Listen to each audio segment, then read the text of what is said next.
আলু আর পটলের মধ্যে লবণ দিয়ে নেব, অল্প হলুদের গুঁড়ো দিব, ভালো করে মিলিয়ে নেব। এগুলো পটলগুলো ভেজে নেব, পটলগুলো হালকা করে ভেজে নেব, আলুগুলোও ভেজে নেব।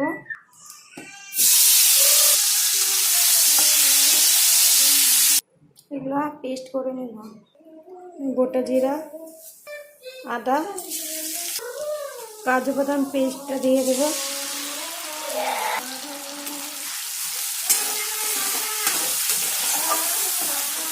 অল্প হলুদের গুঁড়ো, জিরার গুঁড়ো, লঙ্কার গুঁড়ো, ধনিয়ার গুঁড়ো, অল্প লবণ,